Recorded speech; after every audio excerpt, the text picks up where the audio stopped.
Buenos días, vamos a dar inicio a la segunda sesión de seminario. La primera parte del seminario se resolvieron ejercicios seleccionados de la semana 1 a la 11. En esta segunda sesión de seminario se han seleccionado problemas de la semana 12, que es electrostática, la segunda parte electrostática. De ahí la semana 13, que es corriente eléctrica y circuitos. Y en la 14, que es la semana actual, es magnetismo. Siempre es conveniente tener a la mano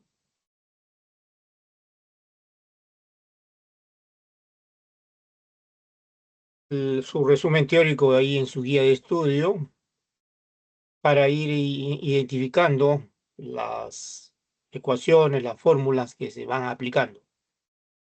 Empecemos con el número 1, que corresponde a electrostática, sobre potencial eléctrico, o también llamado electrostático. Muchas veces le hacen preguntas sobre potencial eléctrico, ya sea de concepto o así de problemas de cálculo. En este caso se tiene uno de cálculo, dice en los vértices de un cuadrado. Vamos mostrando la figura. Es el cuadrado del lado A. Le dan el lado, ahí raíz cuadrada de 5 centímetros. Eh, Tienen cargas de igual magnitud Q, 5 por 10 a la menos 6 coulomb. Entonces estas cargas todas son idénticas, como se dice. Mismo signo, la misma magnitud. Entonces la pregunta es simplemente cuál es el potencial electrostático en este punto. Hay tres cargas de igual magnitud, ¿no? Pero hay una cuarta que es ya de negativa, pero también de igual magnitud, ¿no? Tres son positivas de igual magnitud y una negativa, ¿no? Ya, y este es el punto medio P donde le piden el potencial electrostático. Entonces, sabemos que el potencial es una cantidad escalar, así que aquí no se suman vectores, sino la suma es algebraica. Lo que tenemos que tener en cuenta son, además de los datos que tenemos ahí en el enunciado, también hay que tener en cuenta la distancia, ¿no? De cada carga al punto P. Bueno, ahí hay distancias ya conocidas, que son las distancias de la carga Q que está acá encima del punto P, y positiva, y la carga Q negativa que está por acá debajo, ¿no? Sin embargo, estas otras distancias de las cargas que están acá al lado izquierdo no se conocen, así que hay que trazar la distancia y teniendo en cuenta que P es punto medio, no olvidar que esta es la mitad de A, ¿no? Entonces, estas líneas discontinuas son las distancias, van a indicar las distancias desde cada carga que está aquí al lado izquierdo hasta el punto P. Por supuesto que son iguales estas distancias, ¿no? Son iguales, ¿no? Son- Ya que P es punto medio, son iguales. Y esto es lo que hay que calcular en realidad. Primero podemos escribir el potencial total, ¿no? De las cuatro cargas en el punto P. Es una suma algebraica, como le dije. Ahí está. Tenemos el primer potencial, K por Q sobre D. Esto de acá. El otro también, K por Q sobre D. Esta otra, sobre dividido entre esta otra distancia. Y los potenciales de estas dos que están acá, ¿no? El potencial de la carga Q a esta distancia A sobre 2 es este, positivo. Y el potencial de la carga negativa Q que está aquí a la distancia también A sobre 2. No olvidar que se reemplaza el signo algebraico porque Q denota acá la magnitud, ¿no? Entonces, en esta fórmula del potencial eléctrico, diferencia y potencial, eh, se reemplazan los signos algebraicos, no olvidar eso, ¿no?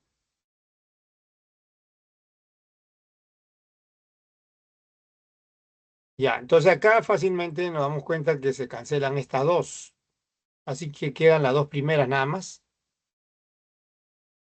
que es 2K por Q entre D. Y ahí, como le dije al comienzo, no se conoce D, así que de la figura, en cualquiera de estos triángulos, el rectángulo que está aquí o acá abajo, ¿no? Se puede aplicar el teorema de Pitágoras para determinar D, que es la hipotenusa, ¿no? De la raíz cuadrada de la suma de los cuadrados de estos catetos, ¿no? O sea, A al cuadrado más A medios al cuadrado. Y eso va a salir acá, miren, acá es 4 como un denominador acá. Arriba queda 5A al cuadrado sobre 4. Entonces, sacando raíz cuadrada sale A. Ya que está A al cuadrado dentro de la raíz sale A. Y como el denominador es 4 sale 2, ¿no? Ahora, como queda un 5 se deja la raíz de 5 ahí, ¿no?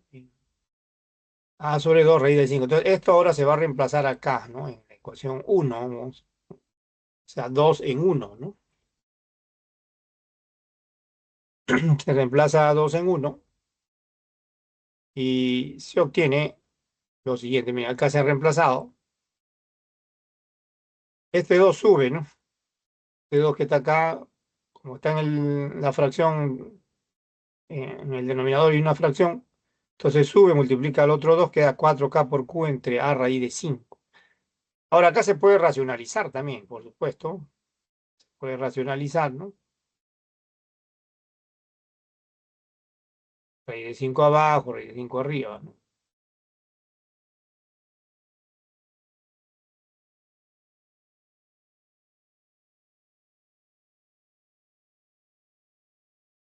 Y queda al final así, ¿no? Bueno, la raíz de 5 acá parece que hay que usar una aproximación ahí, ¿no? A ver, raíz de 5 sí, no es necesario, no es necesario racionalizar, ¿ah? Porque miren, no es necesario, claro, pueden hacerlo, ¿no? Pero igual va a salir, miren, porque como el A es raíz de 5 centímetros, o sea, A es esto, ¿no? Es raíz de 5 centímetros, en metros es raíz de 5 por 10 a la menos 2. Entonces ya no es necesario racionalizar, ¿no? Ya no es necesario. Entonces queda raíz de 5 por raíz de 5 5, bueno. Entonces, este 5 se cancela con este de acá. El 10 a la menos 2 va a subir. Se va a quedar 9 por 4, 36. Arriba, como tenemos 10 a la 3, al subir el 10 a la menos 2, sube como 10 al cuadrado. Entonces queda 10 a la 5. O sea, 36 por 10 a la 5 es la respuesta, ¿no? Pero el potencial sale con signo positivo. Pero no olvidar que también el potencial puede salir con signo negativo. No olvidar eso. Cuando el potencial sale con signo positivo, significa que en ese punto hay repulsión eléctrica. O sea, hay un campo eléctrico de repulsión. Y si hubiera salido con signo negativo, significa que en ese punto hay un campo eléctrico de atracción. Si hubiera salido con signo negativo. Ese es el significado de los signos en el potencial. Acuérdense el concepto del potencial, ¿no? En la semana 12, ¿no? Ya que lo tengo la teoría de la semana 12.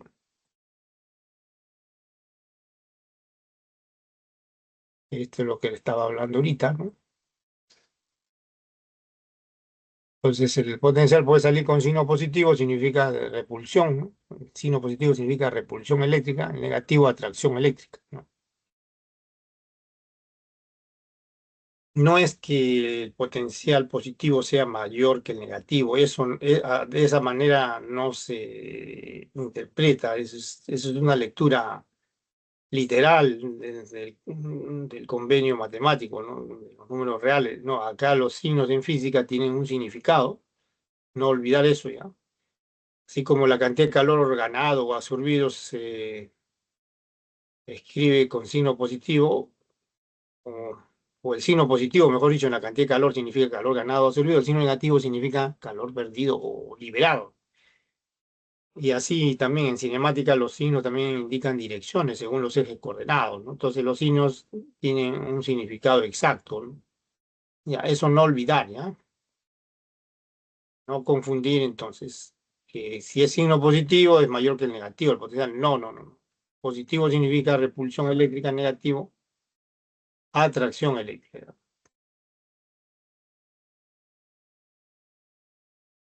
De esa manera recuerdo, por eso que le dije al comienzo, tengan en cuenta siempre a la mano su manual de teoría, ¿no?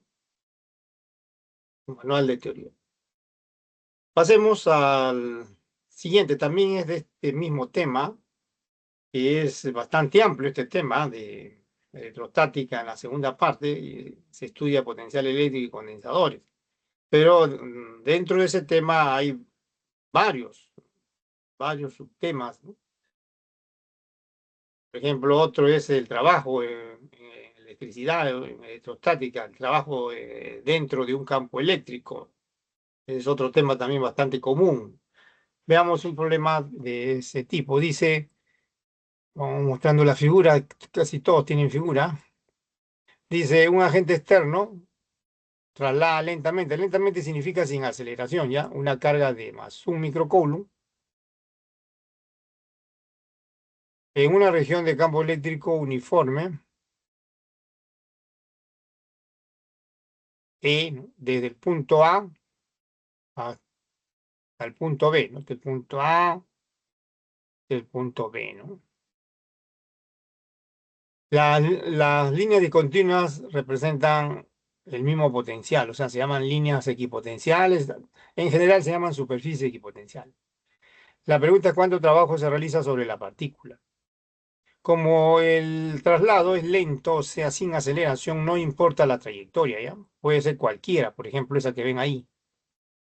Y el trabajo solo va a depender de la diferencia de potencial entre las posiciones inicial A y final B, ¿no? La diferencia potencial se escribe de manera formal restando el potencial final menos el inicial. Sin embargo, hay algunos problemas donde restan el potencial inicial menos el final, pero toda variación de potencial, toda variación de una cantidad física, lo formal es restar el final menos el inicial. Lo que pasa es que en este tema particular de electricidad, este tema de electrostática, a veces restan el potencial inicial menos el final, ¿no? También en la parte de corriente eléctrica también igual, ¿no? Ya, pero lo formal en general, cuando hay una variación de una cantidad física, se resta el final menos inicial. Ya, entonces acá, además de ello, le dan estos datos. Bueno, D no se conoce, pero le dan, ¿no? Le dan esa distancia que son iguales, ¿no? Son iguales. Veamos la solución. Veamos la solución.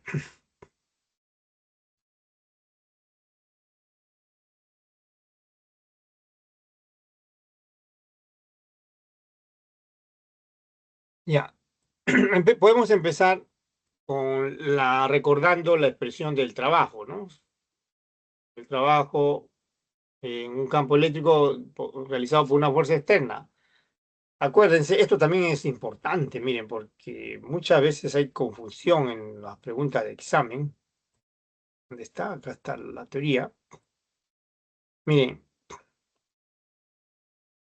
cuando le han explicado la teoría sobre la diferencia potencial y le han dado estas observaciones, esto es muy importante, miren. Las observaciones 3 y 4. El trabajo total ya se sabe que es cero, pues, ¿no? El trabajo total ya se sabe que es cero. Ahora, como es cero, hay dos fuerzas que se equilibran, la fuerza externa F y la fuerza eléctrica, por eso el trabajo total es cero. Entonces, hay dos trabajos individuales que cuando se suman da cero. Uno es de la fuerza externa y otro de la fuerza eléctrica. Así que mucho cuidado cuando lean, ¿no? Mucho cuidado cuando lean, porque el trabajo, cuando es la fuerza externa, se escribe de manera formal carga con su valor algebraico, su signo algebraico, y la diferencia potencial final menos inicial.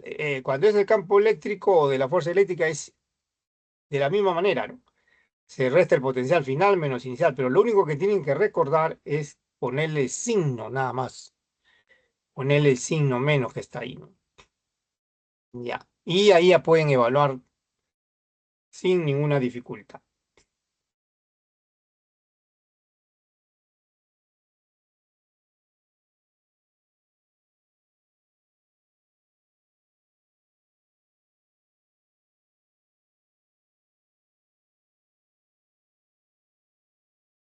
Todas estas son observaciones de esto, este concepto de diferencia potencial que se ha visto, ¿no? Las dos últimas son de interés práctico, las dos últimas observaciones, porque cuando le vienen problemas así de cálculo, generalmente tienen que recordar eso. Y si es de concepto, pues tienen que recordar las dos primeras observaciones. Entonces, eso es lo que hay que tener en cuenta. Ya, seguimos entonces con el problema. Miren, es muy importante el dato que el campo eléctrico sea uniforme. Las líneas de fuerza, como pueden ver, son rectas, paralelas, igualmente espaciadas. Esa es la representación de un campo eléctrico uniforme que tiene la misma magnitud y la misma dirección en todos esos puntos de esa región espacial, ¿ya? Todos esos puntos. Y entonces, aquí, como le piden el trabajo de la fuerza externa, les acabo de decir, multiplican la carga. Obviamente, cuando lo evalúan, ponen su signo algebraico que le corresponde y restan la diferencia de potencial final en el punto B menos el inicial en el punto A. ¿Ya? Ahora, ¿qué más? Por otro lado, miren, de la figura tienen dos datos de dos líneas equipotenciales. La línea que contiene el punto A es equipotencial, todos sus puntos tienen 400 voltios. La línea del centro tiene también el mismo potencial en todos sus puntos, 300 voltios, pero no se conoce el potencial en la tercera línea del lado derecho, donde está el punto B, y le están pidiendo precisamente el trabajo que se realiza sobre la partícula desde la línea equipotencial A hasta la línea equipotencial que contiene al punto B. ¿Ya? Entonces, necesitamos conocer el potencial entonces en el punto B. Como ya conocen el potencial en el punto A y además el dato que el campo eléctrico es uniforme, entonces no necesitamos siquiera determinar el campo eléctrico, ¿no? Puede determinarse, pero no necesitamos, porque miren, si el campo eléctrico es uniforme, significa que tiene la misma magnitud. Entonces vamos a escribir la magnitud acá. Acuérdense la relación campo eléctrico igual diferencia potencial dividido entre distancia, ¿ya? Entre dos puntos, o en este caso dos superficies, o dos líneas. Por ejemplo, en las líneas de 400 y 300 voltios, acá restamos el potencial. ¿Ven? Podemos restar en este sentido 400 menos 300 entre D, ¿no? Todos estos va a dar, son números positivos, lo cual es correcto porque esto nos da la magnitud del campo eléctrico, ¿no? Ya, esa es esta línea, ¿no? En estas dos líneas, ¿no? La de la izquierda y la del centro. Ahora, también podemos considerar la línea de la izquierda y la línea del lado derecho. La línea del lado izquierdo, el potencial en A es el mismo, ya se sabe, 400, esto es 400. Ahora estoy restándole, miren, el potencial desconocido en esta línea que contiene el punto B y lo divido entre la distancia, ¿no? Entre estas dos líneas, de la izquierda y la de la derecha, ¿no? D más D, 2D. Y no necesitan el valor de D, porque acá se cancela, ¿ven? Se cancela. Y tampoco necesitan, observen, no necesitan reemplazar el potencial de la línea que contiene el punto A, porque como necesitan esta diferencia que está acá, miren, potencial en B menos en A, entonces de aquí vamos a obtener eso. ¿Ven? De ahí vamos a tener eso. Y fácilmente tenemos que esa diferencia que ven ahí da 200, porque 400 menos 300 es 100 por este 2 que está acá, que se multiplica, da 200 voltios por metro. Ya, pero acá arriba dice potencial en B menos en A, entonces simplemente multiplicamos por menos 1 ambos lados y va a quedar así, ¿no? Potencial en B menos potencial en A es menos 200, ¿eh? Y ahora sí, esto lo podemos reemplazar en 1. Como ya conocemos la carga es positiva, se reemplaza con su signo algebraico, aquí no hay problema, pero si fuera negativa, tienen que ponerse el signo negativo, de la carga. Ya, aquí, como es positivo, entonces ponemos tal como está, ¿no? 1 por 10 a la -6, porque tiene que estar en coulomb, en microcoulomb, por -200, ¿eh? Entonces el trabajo va a salir -2 por 10 a la -4 joule. Sale con signo negativo el trabajo. Y esa es la respuesta. Esa es la respuesta.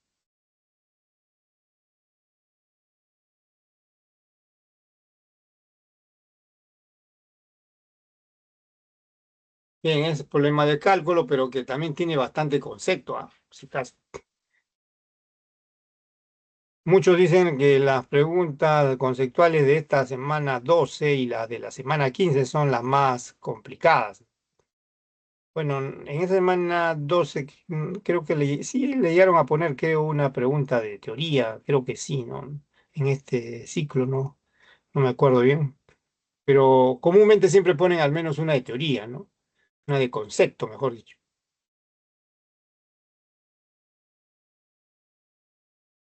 Ya, entonces esa es la respuesta. Es un problema típico que se repite de varias formas, se repite, ¿no? Con distintos datos.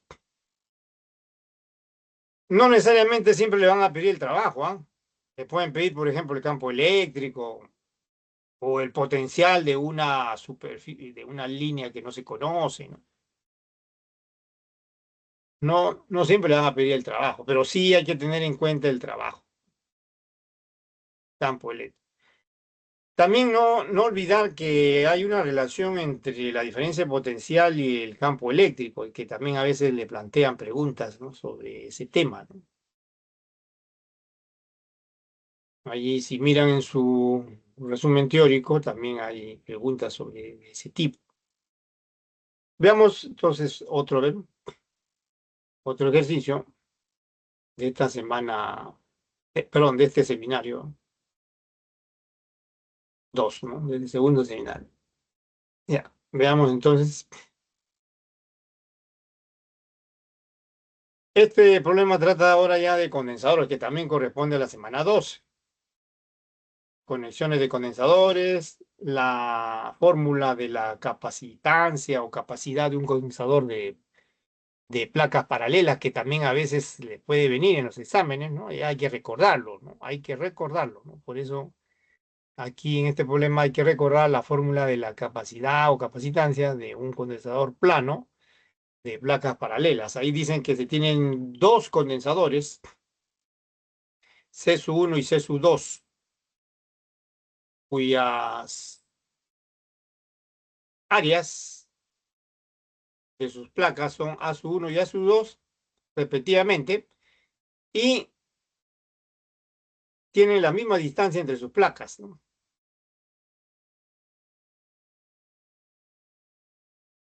Estos condensadores se encuentran conectados en paralelo, como pueden ver, eso que ven ahí es una conexión en paralelo, y a una fuente, y están conectados a una fuente de voltaje.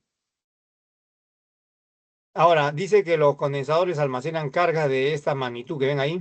Cuando no le pongan signo, se refiere a que es magnitud, ¿ya? Cuando le pongan signo, ya sea menos o más o menos, significa el valor algebraico, ¿ya? Valor algebraico. Ahora, ¿qué le piden determinar la razón de las áreas de esos capacitores?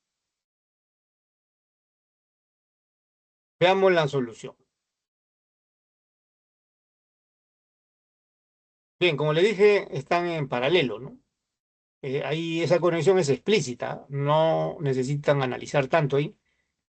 Las placas de rojo, por ejemplo, que son las positivas, están conectadas entre sí al mismo potencial, y las de azul, que son las negativas, también están conectadas al mismo potencial entre sí. Así que la diferencia potencial entre esos dos capacitores es la misma, y eso es una condición para que estén en paralelo.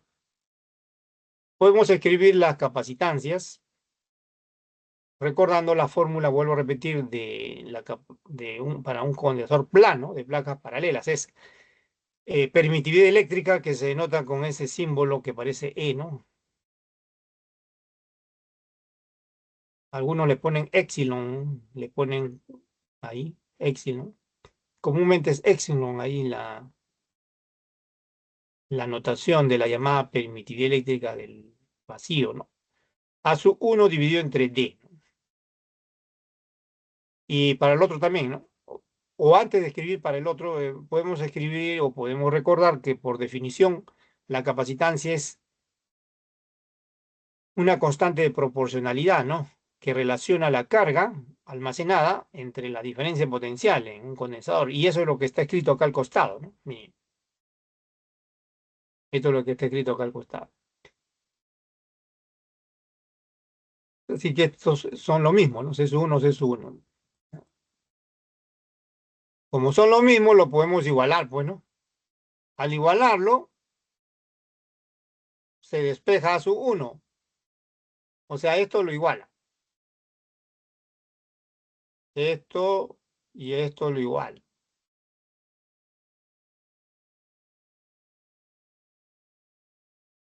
Al igualarlo, y podemos despejar a su uno, porque no olvidar que le están pidiendo la razón a su uno sobre a su 2. Entonces nos conviene despejar de una vez a su uno. Entonces queda así. Esto le puedo llamar ecuación uno.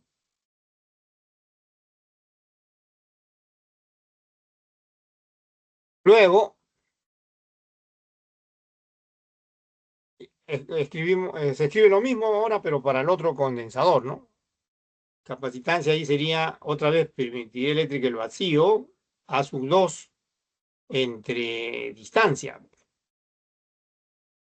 Y también por definición C sub 2 es carga, Q sub 2 entre diferencia potencial.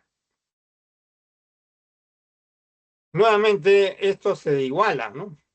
También se igualan estas cantidades y se despeja el área A sub 2. Queda Q sub 2 de distancia D abajo, permitividad eléctrica el vacío por diferencia potencial. Entonces, este es el área, ¿no? De capacitor 2. Ahora, como le están pidiendo la razón de esas áreas, podemos dividir tanto el lado izquierdo como el lado derecho. Podemos dividir, a ver, dividiendo,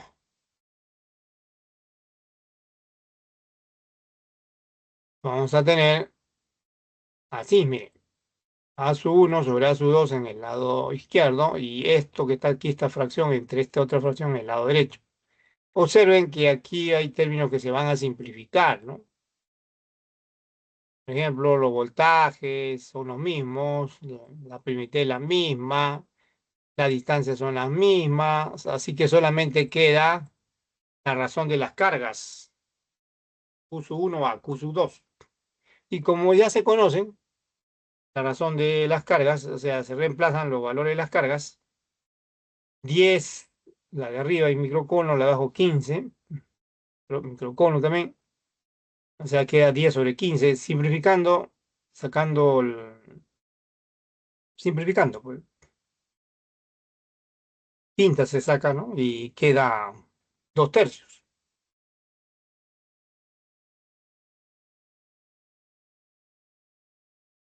Y esa es la respuesta, ¿no?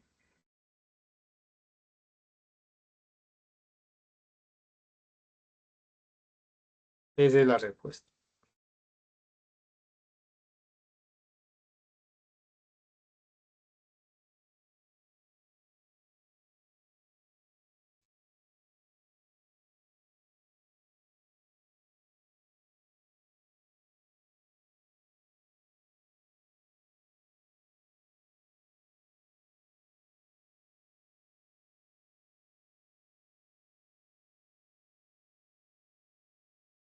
Todavía veamos otro problema más sobre condensadores. Como este tema, le dije, es un poco amplio, hay que tener en cuenta, ¿no? Varios temas, ¿no?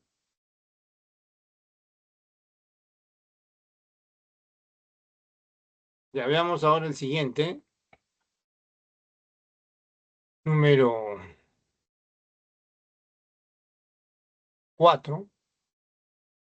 Este trata de conexiones también de condensadores y de energía almacenada. Ahora, hay otro también tipo de problema de condensadores donde se aplica la ley de conservación de la energía, también de la carga sobre todo.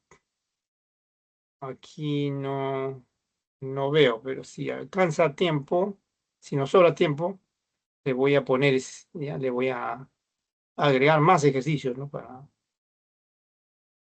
Para que lo tengan en cuenta, ¿ya? Ya veamos primero el siguiente, número 4.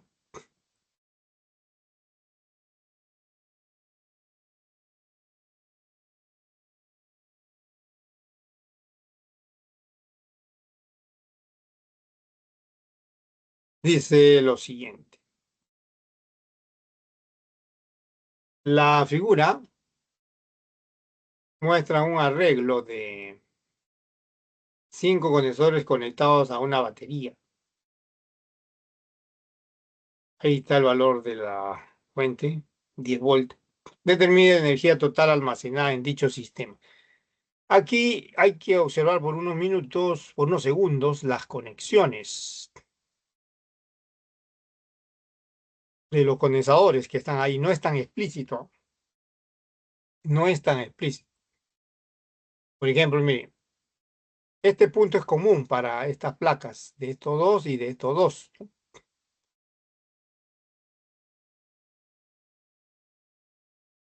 Igual, miren, estos puntos es común para estos dos. Esto y este son comunes para estos dos de acá. Y también estos otros dos puntos son comunes para estos dos.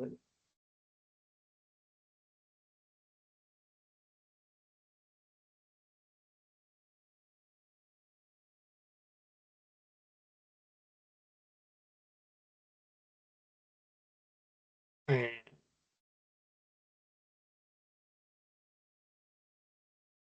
Acá tenemos dos pares de puntos comunes. El par que está al lado izquierdo y el par que está al lado derecho. Tienen este punto en común. Ahora, el par que está al lado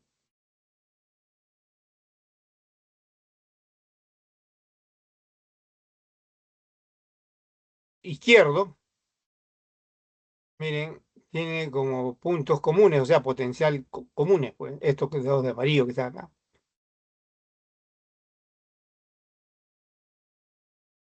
Y el par que está a la derecha, el par que está al lado derecho tiene estos otros dos puntos comunes, miren,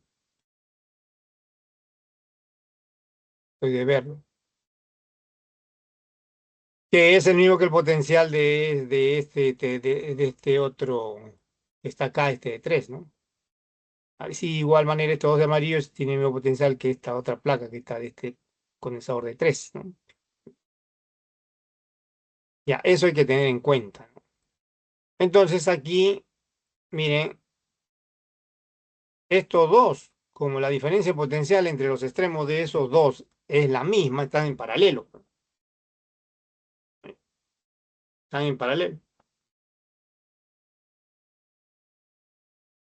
Análogamente, la diferencia potencial entre estos dos, de este par que está a la derecha, también es la misma. Es otra, pero es la misma, para esos dos. Entonces, esos dos también están en paralelo. Ahora hay otro en el centro, otro capacitor o condensador de 3 microfaradios en el centro, que sí no está en paralelo ni en serie con los otros, ¿no? Entonces, como ya hemos identificado dos pares, el par de la izquierda y el par de la derecha en paralelo, se puede volver a dibujar esto así, miren, ¿eh? Se puede volver a dibujar así.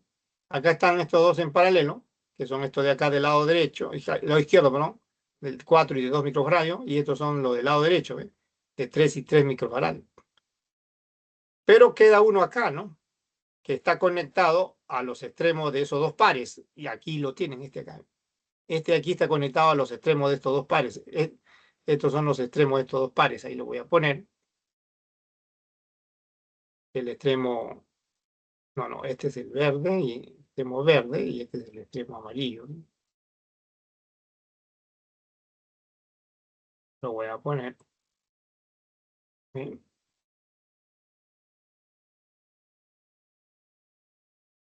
Podemos colocar ahí los valores para que lo identifiquen mejor, miren. Ahí está.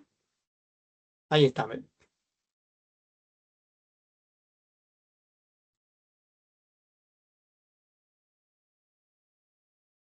Y estos puntos son comunes, ¿no?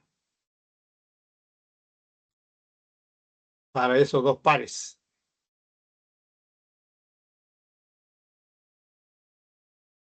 Y entonces ahora ya la conexión está explícita, ¿ven? Estos dos pares de la izquierda están en paralelo, así como ya se había indicado acá, y estos dos pares de la derecha también están en paralelo, como ya se había indicado aquí. Y cuando están en paralelo, acuérdense, el equivalente de dos o más condensadores en paralelo es la suma directa, ¿no? Acá es 4 más 2 6. Acá 3 más 3 también 6. Entonces acá queda un equivalente de 6 y otro equivalente de 6 que van a estar en serie ahora, ¿no? Entonces, el equivalente de 2 y 4 vuelvo a repetir, 6. El equivalente de 3 y 3 también 6. Y queda así ahora, ¿ven? Quedan en serie, arriba, 2 de 6 en serie, y el de abajo sigue conectado a los extremos de los de arriba, ¿no? 3 microfarad. Para de ahora, ahora acá sigue siendo explícita la conexión, miren. Los 2 de 6 están en serie, ¿no? Que finalmente van a quedar en paralelo con el de 3 microfaradio. Equivalente entonces de esos 2 de 6 como están en serie, acuérdense, cuando los capacitores están en serie, la forma, y hay dos nada más, por ejemplo, dos, no necesitan sacar como un denominador a veces, aunque acá es bien simple, ¿no? Aquí sí, aquí es bien simple, pero de una manera práctica es multiplicarlo y dividirlo entre la suma, ¿no? Pero acá puede sumarse los inversos primero, no es complicado, es inmediato, ¿no? Así que no hay problema. Pero también una forma práctica es, si es que son dos, solo dos, se multiplican los valores de la capacitancia y se divide entre la suma, ¿no? Por eso da aquí 36 entre 12, 3. Ese es el equivalente de esos dos que están ahí de 6, ¿no? De estos dos de 6 que están en serie, pues, ¿no? Entonces ahora queda, finalmente, dos en paralelo, ¿no? El equivalente de esos de arriba, que es 3, este acá es 3, y el de abajo, que también es 3. Y esa conexión también es explícita, miren, están en paralelo, ahí no necesita mayor análisis. Al comienzo nada más hacer el análisis, ¿no? Y como están, quedan finalmente dos en serie, en paralelo, perdón, la suma de esos dos capacitores es directa cuando están en paralelo. Entonces 3 más 3 es la respuesta para la capacidad equivalente, ¿no? 6 microfarad. Ahora, le piden la energía total almacenada en todo el sistema, o sea, en el condensador equivalente. Como ha quedado un condensador equivalente, ese tiene una capacitancia equivalente de 6 microfaradios. Entonces, eso se usa en la fórmula de la energía almacenada. ¿Cuál es la fórmula? Un medio de la capacitancia por voltaje al cuadrado, ¿no? La capacitancia está en micro, tiene que estar en, como se va a pasar a Joule o a milijoule, pueden ponerlo en faradio, ¿no? 6 por 10 a la menos 6 faradio. El voltaje sí está en voltios, ¿no? Al cuadrado, que es, bien, acá queda 3, queda 300 por 10 a la menos 6, es lo mismo que poner 0,3 por 10 a la menos 3, pero el prefijo 10 el prefijo mili es cuando está el factor de 10 a la menos 3, ¿no? 10 a la menos 3 joule equivale a un milijoule, ¿no? Entonces, cuando está el factor de 10 a la menos 3, la unidad inferior al joule tiene el prefijo mili, ¿no?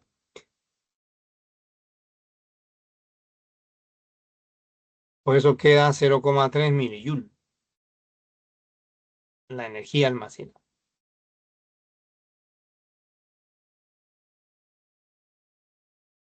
Y esa es la respuesta.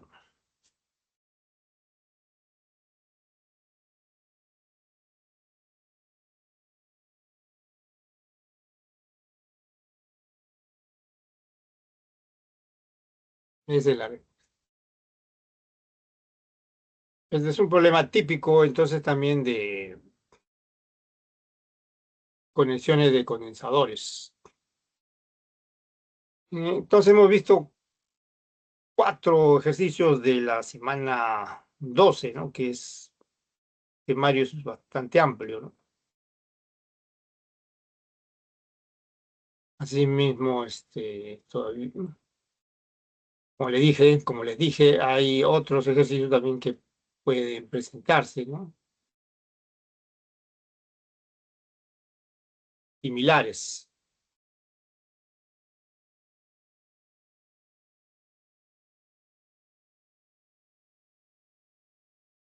Bien, después de esta semana 12 se estudió en la semana 13, acuérdense, semana pasada, corriente y circuitos eléctricos simples.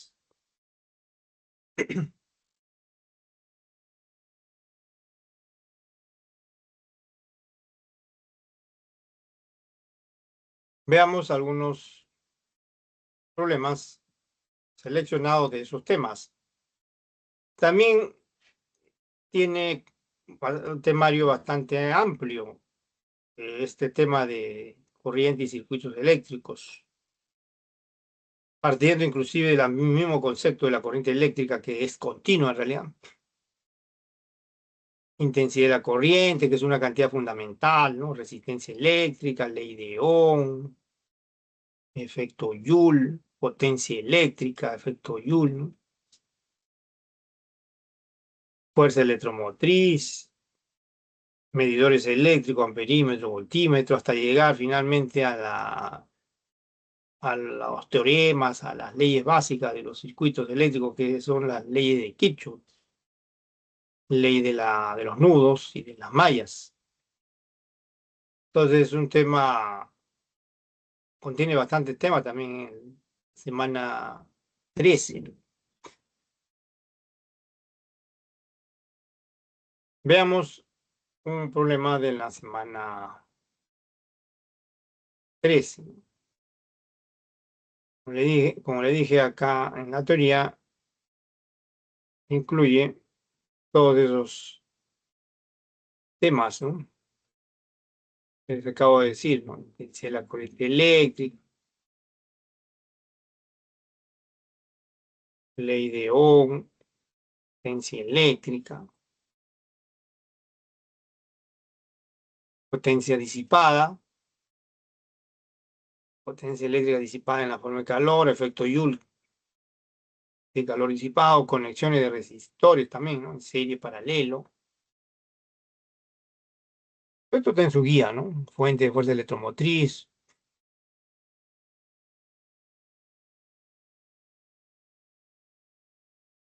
medidores eléctricos, el amperímetro, voltímetro.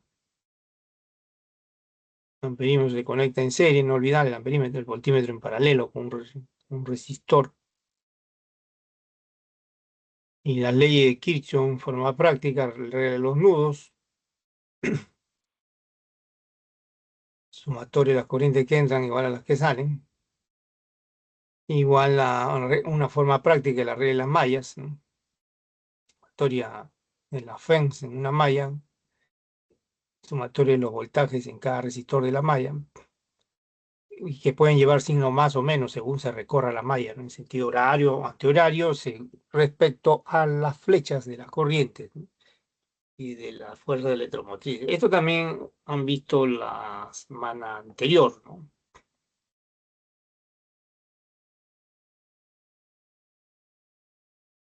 Es el temario de la semana 3, que también está más o menos casi de la misma amplitud que el de la semana 12, ¿no? No se ha visto esto, también se ha visto ahorita se ha visto esto en un ejercicio, ¿se acuerdan de esto? Las superficies equipotenciales, ¿no? En la semana 12, condensador, ¿no? la fórmula de capacitancia, ¿ven? Conexiones de resistores en serie en paralelo y la energía, ¿ven? Todo eso, casi todo esto está ha abarcado los ejercicios, por eso se llama seminario, que es un recuerdo de los ejercicios que comprenden casi todos los temas. ¿Por qué digo casi? Porque a veces el tiempo es lo que no alcanza, ¿no? Ya, según, es relativo eso según la cantidad de temas que hay en cada semana, ¿no? Ya, entonces ahora sí veamos ejercicios de la semana 13 corriente y circuitos eléctricos, que ya le mostré el temario en la teoría, ¿no? Entonces, número 5, acuérdense,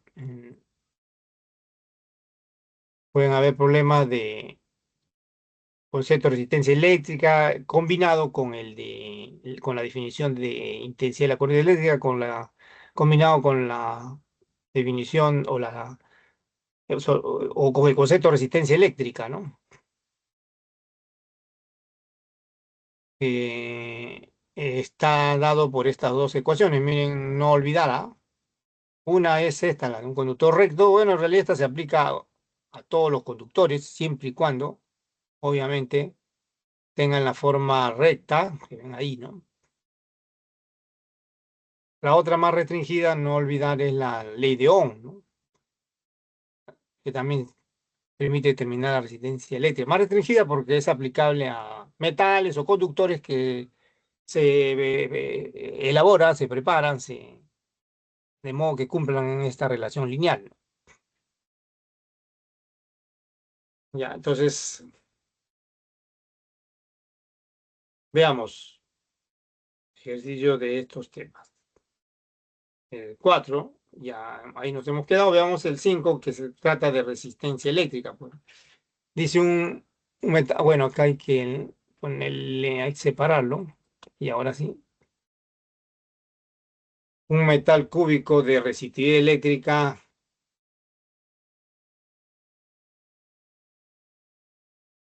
no le dan figura ahí. La Rho denota la resistividad eléctrica. Tiene una arista A, cubo, ¿no? Y su resistencia eléctrica es R. El cubo, dice, se transforma en un paralelepípedo rectangular con aristas a medios y longitud B. ¿Cuál es la resistencia eléctrica del paralelepípedo a lo largo del lado mayor? Asumir que no hay pérdida de masa y la densidad permanece constante. Entonces veamos el estado inicial. Este es el estado inicial cuando es un cubo el conductor, o sea, el metal, ¿no? Arista A, resistividad Rho. La resistividad caracteriza al material, ¿no? Área transversal por donde se va a considerar la resistencia eléctrica es esa que ven ahí. Ahora, esto se transforma, dice, en un paralelepípedo rectangular de aristas a medios, una, o sección cuadrada, se puede decir, de arista a medios, y la otra longitud es B, dice, ¿no? El material es el mismo, así que la resistencia es la misma. Obviamente que el área es otra, el área transversal ya es otra, ¿no? Por eso se está poniendo a prima ahí. Ese es el estado final.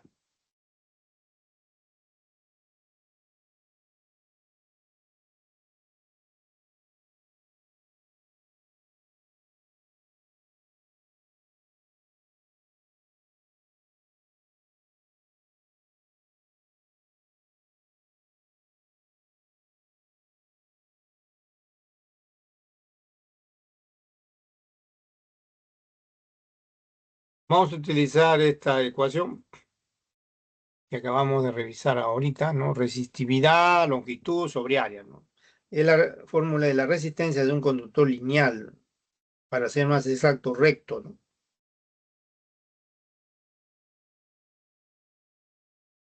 O de la forma, para ser más exacto, primero en el estado inicial de la forma cúbica y en el estado final de la forma de un paralelepípedo rectangular.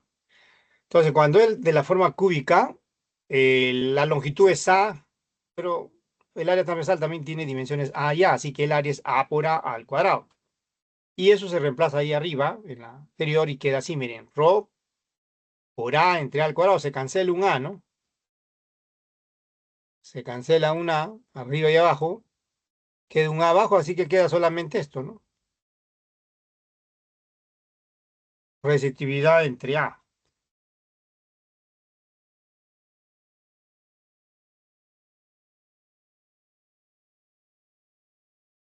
Para el paralelepípedo,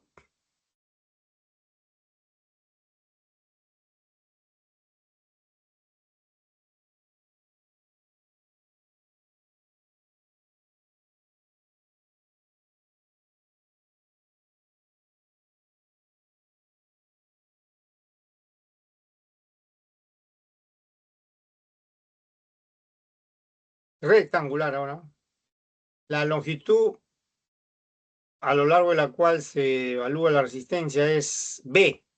Entonces, L' llamábamos esa longitud y es igual a B. El área transversal es, como es un cuadrado del lado A medios, es A medios por A medios, da A al cuadrado sobre 4. Y esto se reemplaza otra vez en la fórmula de arriba, ¿no? Resistividad, longitud entre área. Ahí está el reemplazo. Miren, acá arriba tenemos resistividad B, que es la longitud, la nueva longitud. El área ahora es A al cuadrado sobre 4. Acá no se cancela nada. El 4 sube, queda así 4 por la resistividad, por la longitud B sobre A al cuadrado. Esta ecuación le podemos llamar 2. Ahora, hay otro dato que dice que aparte de que no hay pérdida de masa del material y que la densidad también permanece constante, además de eso, si no hay pérdida de masa, las masas son iguales, pues, en el estado inicial y final, pero masa es densidad por volumen, acuérdense, ¿no? Masa es densidad por volumen. Y las densidades son iguales porque es el mismo material. Entonces se igualan simplemente los volúmenes, nada más que los volúmenes. Como las masas son iguales, no hay pérdida de masa, masa es densidad por volumen, ¿no? Tanto para el cubo como para el paralelepípedo. Las densidades son las mismas, no hay alteración. Dice al final del problema que la densidad permanece constante. Entonces se cancelan las densidades cuando se igualan las masas y queda la igualdad de volúmenes nada más. Por eso dice ahí los volúmenes se conservan iguales. El volumen del cubo es arista al cubo. El volumen del paralelepípedo es área transversal, o sea, A medio por A medios al cuadrado sobre 4 por la longitud, ¿no? Y de acá, miren, se cancela un A, ¿no? Entonces queda B igual a 4 veces A. De ahí de espejo B, miren, queda 4 veces A. Entonces se ha obtenido la relación entre A y B, que no se sabía.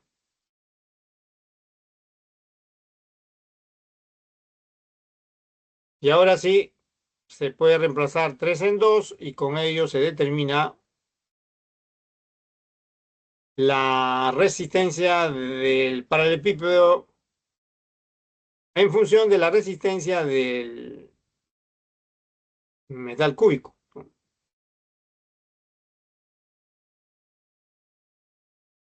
Que es R, ¿no?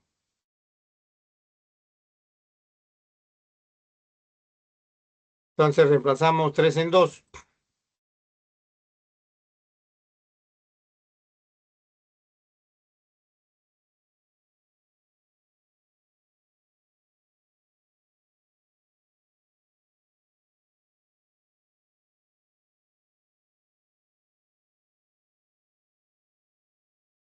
Ahí está el reemplazo, miren.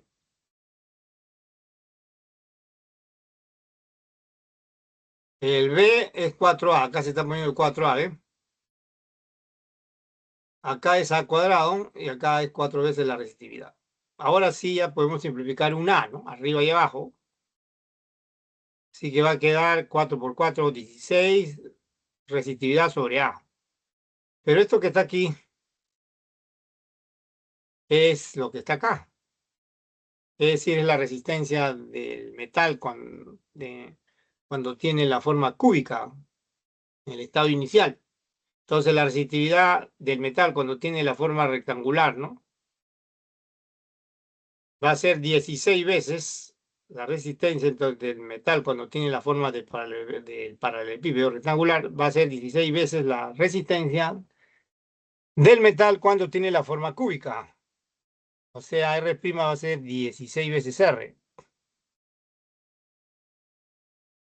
Y esa es la respuesta. Esa es la respuesta.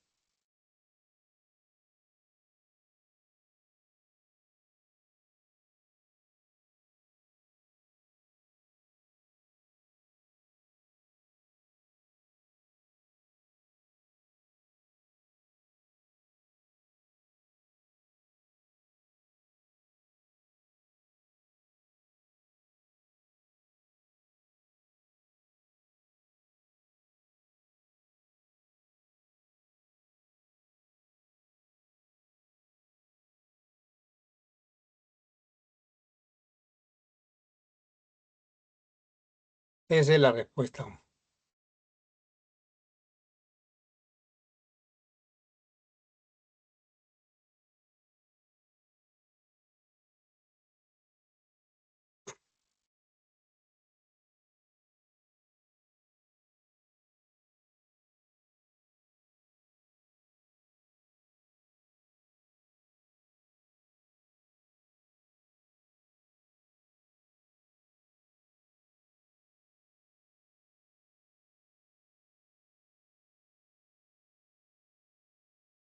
Bien, este es un problema donde se usa la fórmula de la resistencia de un conductor recto, pero también pueden haber problemas donde también se usa la fórmula de la ley de Ohm, ¿no?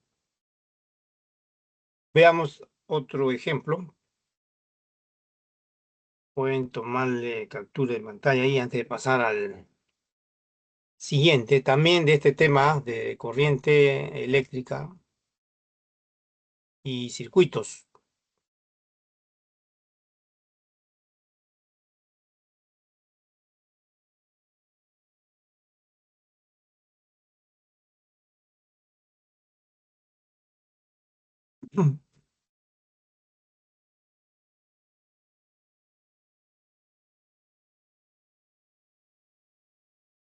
Veamos entonces el siguiente, número 6. Número 6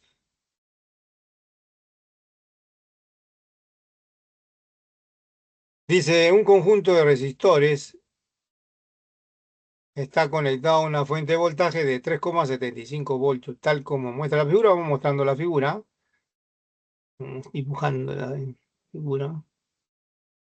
Esta es la figura. Ya miren, acá tenemos 4 resistores, ahí lo pueden ver, 3, 2, 2 y 4 ohm. Una fuente de voltaje que le dan de dato también. Y le piden la potencia disipada en la resistencia de 3 ohm, o sea, aquí. Ahora, también observen que estos alambres están cruzados, pero no están en contacto, ¿ah? Aquí hay como un puente, miren. Acá hay como un puente para que el otro alambre no esté en contacto, es decir, para que pase por abajo, ¿no? Del otro alambre, ¿no? ¿Ya? Pero los alambres no están en contacto, ¿ah? Se cruzan nada más a cierta distancia, pero no están en contacto estos dos de acá. Ya, esta es una conexión que no es explícita, ¿no? Así que hay que analizar unos segundos la imagen de las conexiones de esos resistores.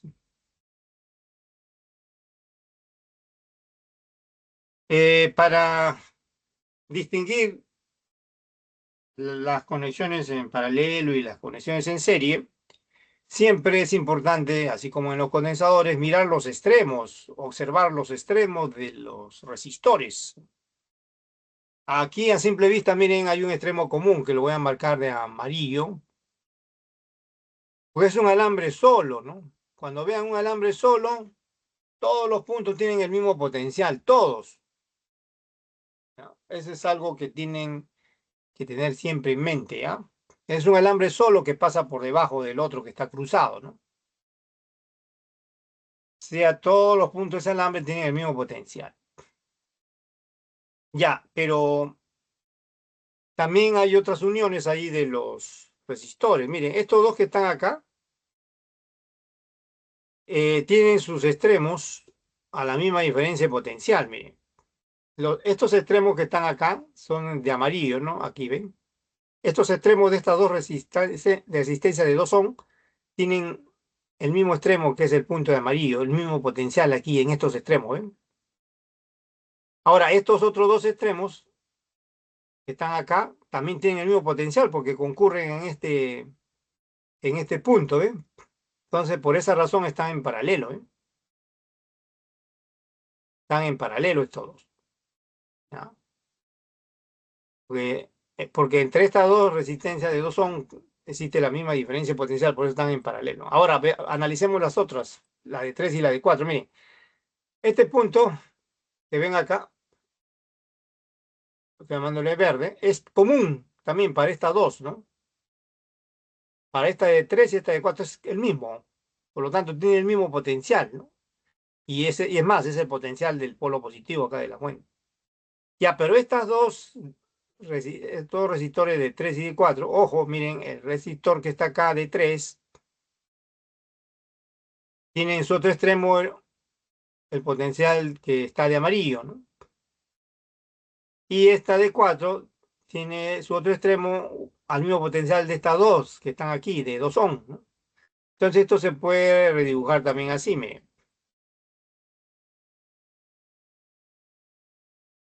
Aquí tenemos la resistencia de 3, ¿no?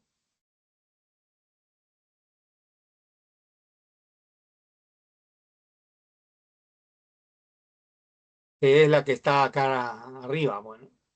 ¿Por qué está conectado esa resistencia de 3? A ver, ¿por qué está conectado esta resistencia de 3 al polo positivo y negativo de la batería? Porque miren acá arriba, miren.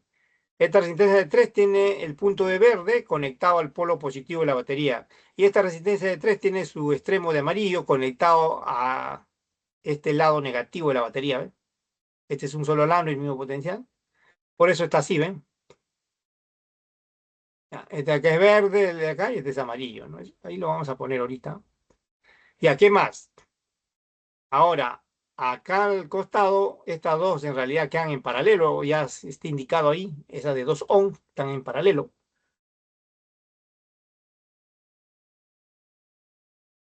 Y a continuación de esas dos que están en paralelo, queda la otra, pues, la de 4, queda la otra de 4. Y así que ahora sí la conexión es explícita, ¿ven? La de 3, ya saben, está conectado a los polos positivo y negativo de la batería, punto de verde y amarillo. Esa de 2 están obviamente en paralelo y eso ya se analizó, pero al costado como ese alambre que une a los extremos de amarillo de esa resistencia de 2 es este de aquí, tiene este potencial de amarillo. El otro extremo de estas dos resistencias de 2 es este de acá, miren, este de acá. Y está conectado a la otra resistencia de 4. ¿Ya? Entonces, este extremo común de estas dos resistencias que están acá está conectado a un extremo de la resistencia de 4. ¿Ven? Estos dos extremos de esta resistencia de 2 ohm está conectado a este extremo de acá de la resistencia de 4. Acá están, ¿ven? Y el otro extremo de la resistencia de 4 está conectado al polo positivo, o sea, al punto de verde. La batería acá está, ¿ven? El otro extremo está conectado al punto de verde, ¿no? Polo positivo de la batería. Ya, esta es la forma ya redibujada, como se dice, pero ya en forma explícita. Ahora sí ya están en forma explícita, ¿eh? Las conexiones ya se pueden distinguir fácilmente como paralelo y serie, ¿no? Entonces, a simple vista, las resistencias de 2 ohm están en paralelo, ¿no? Ahí en el dibujo del centro. Sí que su equivalente es la suma de inverso, o también 2 por 2 dividido entre 2 más 2, o sea, 1 ohm.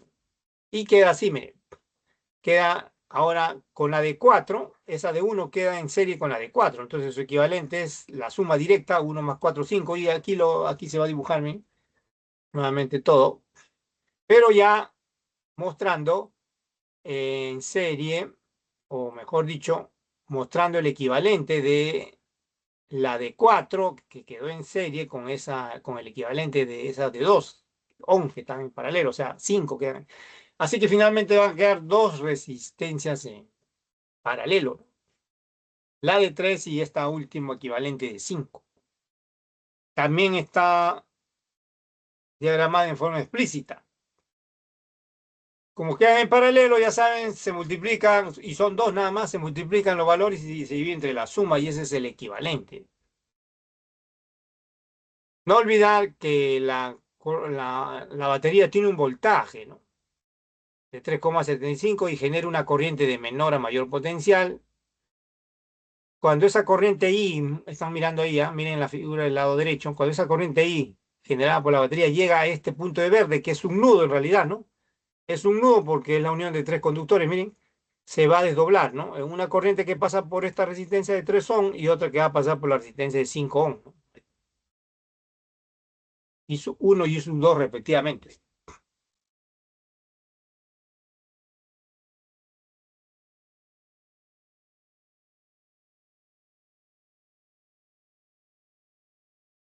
Entonces,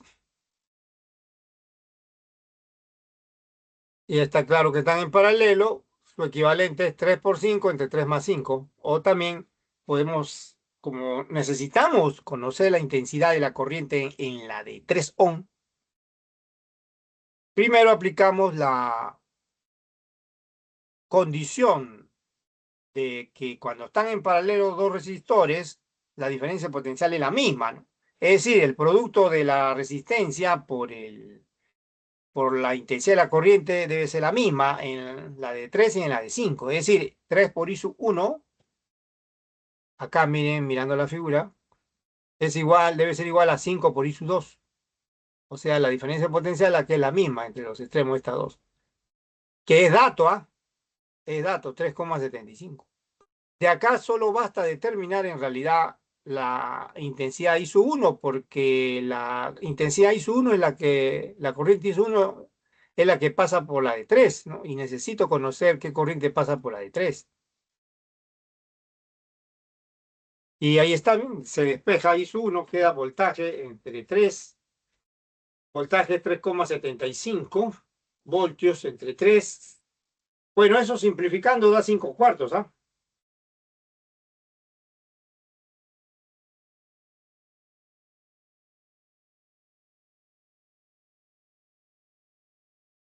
Se puede escribir como 5 cuartos.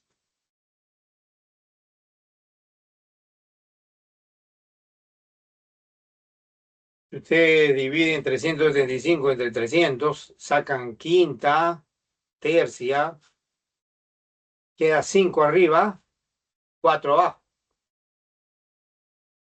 Y dividen 375 entre 300 y simplifican, queda 5 cuartos. Pueden comprobar, a ver, ahí ustedes pueden comprobar, dividan 375 entre 300 y luego simplifiquen. No, no, no el valor, sino como fracción, déjenlo, queda 5 cuartos.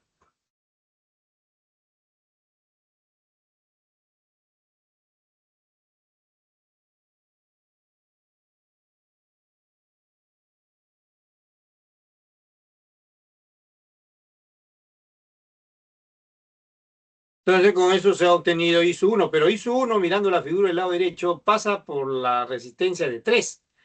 Y como le están pidiendo la potencia disipada en la resistencia de 3 ohm, con esos dos datos, o sea, I sub 1, 5 cuartos, y el valor de 3, pueden calcular la potencia disipada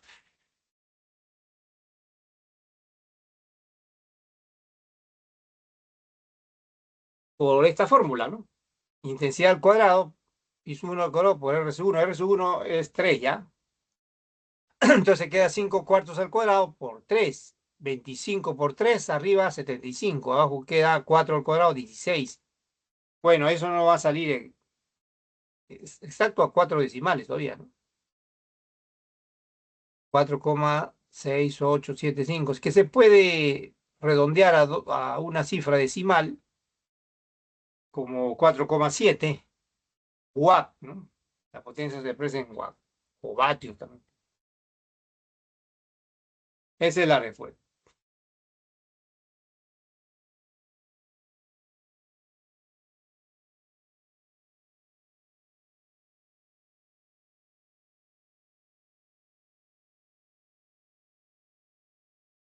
Redondeado, ¿no? A una cifra decimal.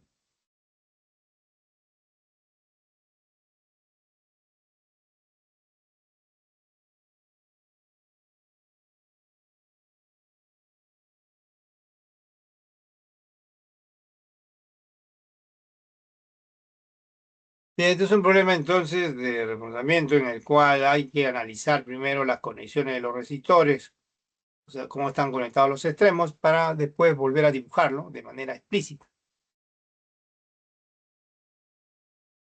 Y aquí observen que no ha sido necesario llegar a la resistencia equivalente de todos, porque solo le piden la potencia disipada en la resistencia de 3 nada más, ¿no?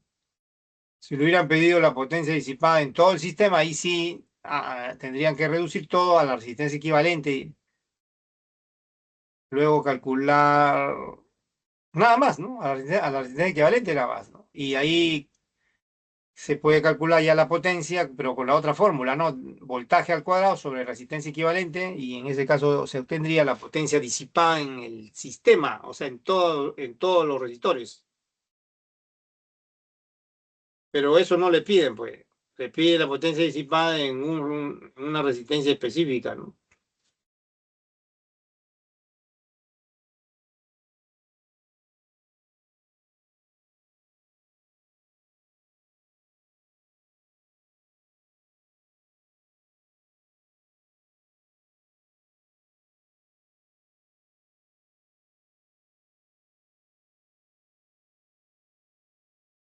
Todavía veamos otro más sobre este tema de circuitos. Es infaltable la ley de Kirchhoff, ¿no? En esta semana, en la semana pasada, que diga, ustedes han visto también, la ley de Kirchhoff, inclusive también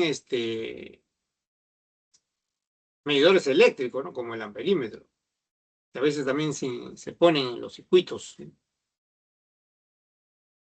Acuérdense.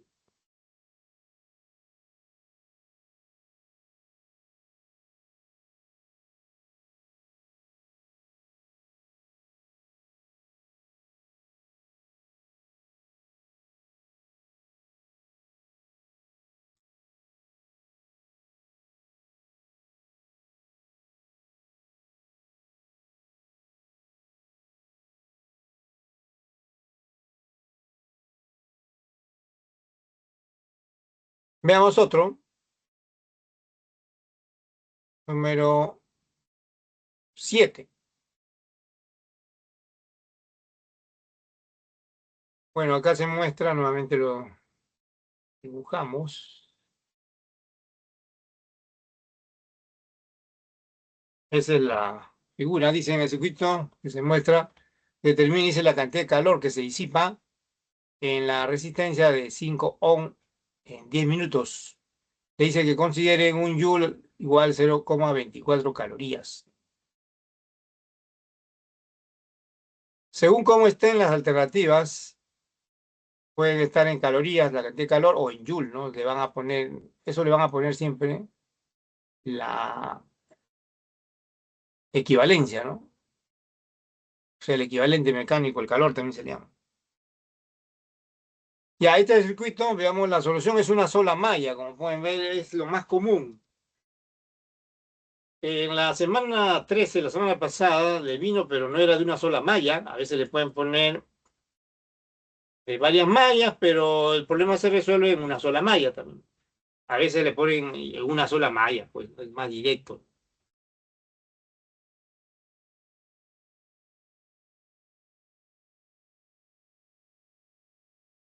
Cuando es así, solo basta aplicar la regla de las mallas, ¿no?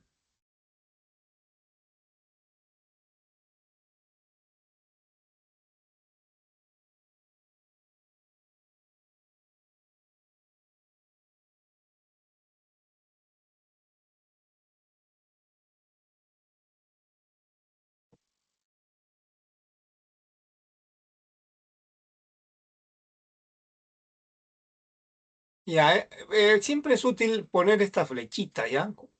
Para usar la regla de la malla, ¿dónde? En la FEN y también en la resistencia, pero en este caso, como es una sola malla, no van a aplicar más que la regla de la malla, no van a aplicar la regla de los nudos.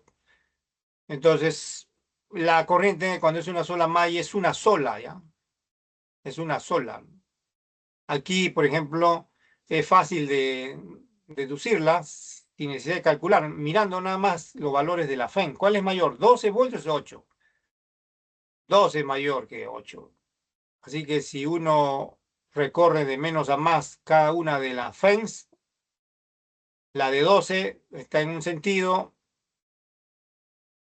si la recorre, por ejemplo, en sentido antihorario, cuando pasa por la de 12,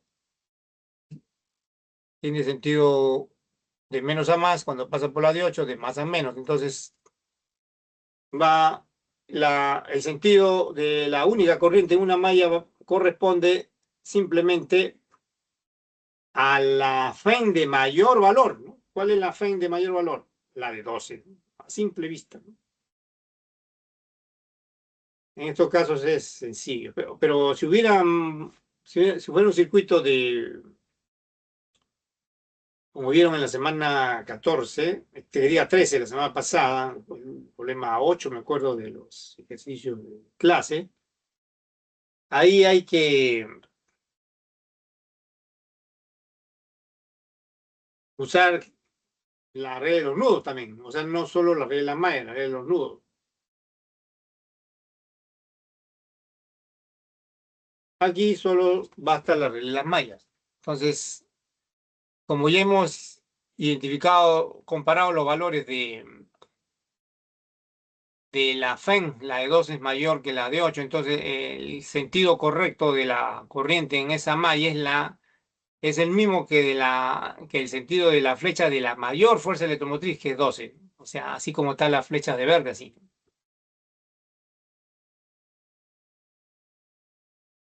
Y se hace todavía más fácil aplicar la regla de las mallas, porque como ya conocen el sentido de la corriente única que existe en la malla, en ese mismo sentido recorro la malla. No olvidar que en la regla de las mallas el sentido elegido para recorrer una malla es arbitrario, puede ser horario o antihorario, excepto cuando se conoce ya la corriente única en una sola malla, ¿no? Cuando es una sola malla y se conoce la corriente, el sentido de la corriente en esa malla, entonces en ese mismo sentido se debe elegir el recorrido, ¿no?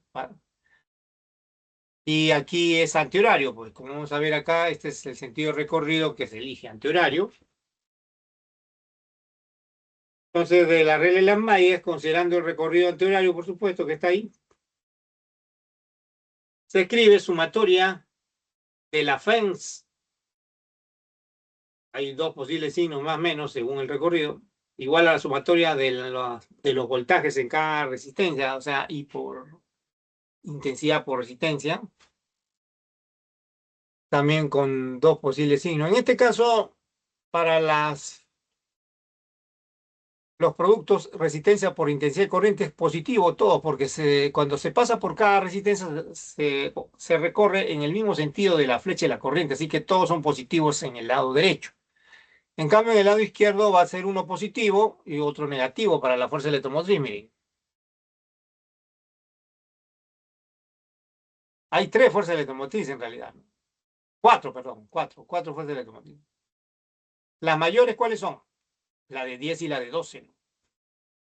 La menor es la de 8 y la de 2. Así que el sentido de la corriente, que es uno solo, corresponde a los valores de las mayores. ¿Cuáles son? La de 10 y la de 12. Entonces, sentido antihorario. Y ahí, como pueden ver, 12 y 10 tienen signo positivo ahí, acá. Y 8, como se recorren en sentido contrario estas flechitas, ¿no? 8 y esta de 2 voltios deben ponerse con signo negativo porque cuando se recorre a esas fuerzas electromotrices está en contra de esta flecha, ¿no? Entonces por eso queda -8, -2.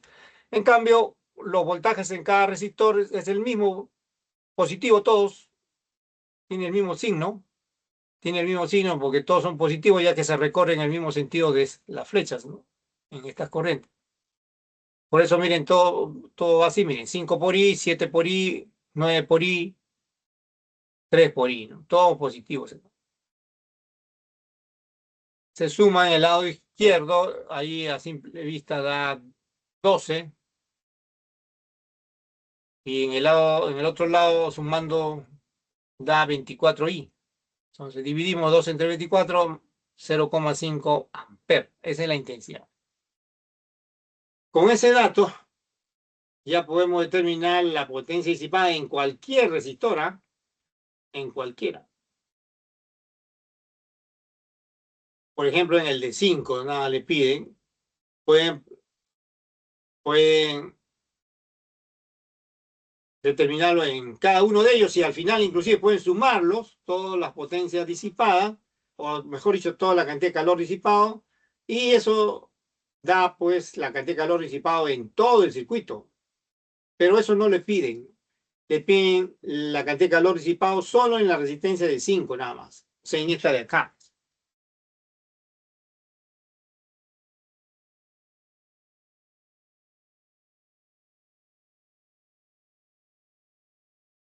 Y por efecto Joule podemos usar esta fórmula. Ojo, en calorías hay que poner un Joule 0,24 calorías, así que ahí tiene que aparecer el factor 0,24 para que la unidad sea calorías. Entonces queda 0,24 por I al cuadrado por resistencia, en este caso va a ser 5 por tiempo, ¿no? Intervalo de tiempo, en calorías, ¿no?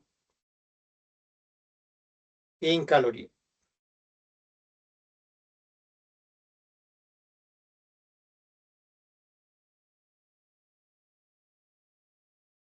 Reemplazando ahí, miren, ya saben, R vale 5 en segundos, es 600 segundos, 10 minutos, 600 segundos, reemplazamos ahí en 0,24 por 0,5 al cuadrado por 5 por 600. Ahí queda un cuarto, queda 25 por 6 por 5 por... A ver, vamos a comprobar, ¿eh? 180 de todos con su calculadora ahí. Es cálculo simple, ¿eh? Así que basta la calculadora de su celular nada más. Vamos a comprobar, a ver. Basta la calculadora del celular, ¿no? Está bien, profe. Sí, sí, está bien, está bien. Ya lo vi acá. Está bien. El resultado correcto, 180 calorías. Las alternativas están en calorías, por eso al final del ejercicio, miren, le ponen que consideren esa conversión, ¿no? O sea, esa equivalencia, ¿no? Un joule igual a 0,24 calorías. El efecto Joule, la fórmula del efecto Joule se puede usar en cualquier lugar, ¿ah? Puede ser aquí, en este problema, puede tratarse, por ejemplo, de conexiones como lo que hemos visto en anteriores, en paralelo, en serie, ¿no? O inclusive se puede combinar, como vieron en la semana pasada, se puede combinar el efecto Joule con la cantidad de calor absorbida por una sustancia, cuando se trate, por ejemplo, de un hervidor, ¿no? Eléctrico, ¿no?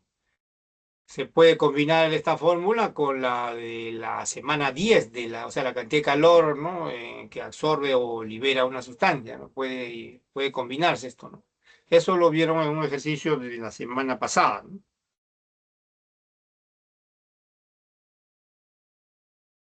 Y a eso también hay que tener en cuenta, ¿no?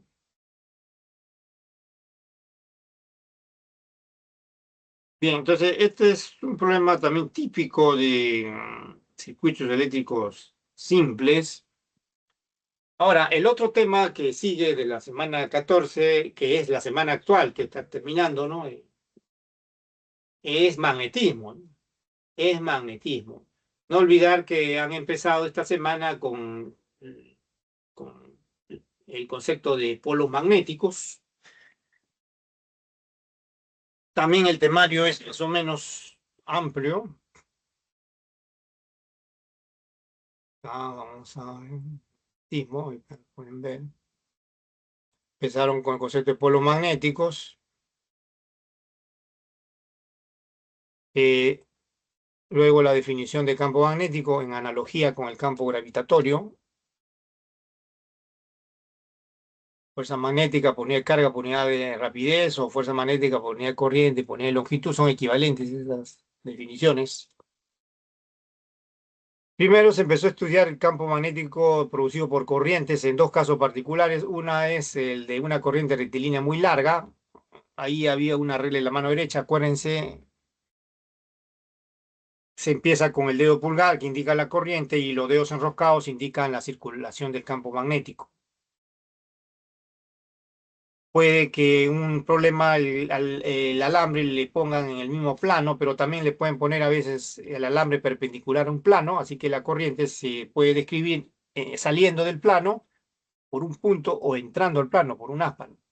Este es el caso más simple porque esto se analiza solo en el plano, ¿no? O sea, la circulación del campo magnético se analiza solo en el plano. El otro caso el otro estudio de producción de campo magnético es el de una corriente circular, también llamado espira circular. Toda espira circular con corriente, o sea, todo circuito produce un campo magnético. O sea, mejor dicho, es un imán. Todo circuito que conduzca corriente es un imán temporal, porque cuando se interrumpe la corriente, o sea, se desconecta, ya deja de ser un imán, es un imán temporal nada más. Mientras que mientras un circuito está en funcionamiento con corriente, es un imán temporal. Cuando ustedes lo apagan, ya no es un imán.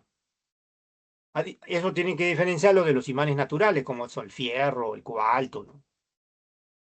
Así que el otro caso de campo magnético producido por una corriente es cuando esta es circular, también se llama espira circular. Aquí la regla mano derecha es a la inversa del caso del conductor recto, ¿no? Infinito o largo, ¿no? Aquí se empieza la regla mano derecha con los dedos flexionados, ¿no? Corriente eléctrica. Y el pulgar extendido va a indicar la dirección del campo magnético en el centro de la espira circular. Y la fórmula es esta, no es igual a que la fórmula que está aquí del campo de una corriente rectilínea larga, ¿no? R es el radio de circulación, o sea, la distancia del alambre hasta el punto donde se calcula el campo. En cambio, acá, esta R es el radio de la corriente circular. Es diferente.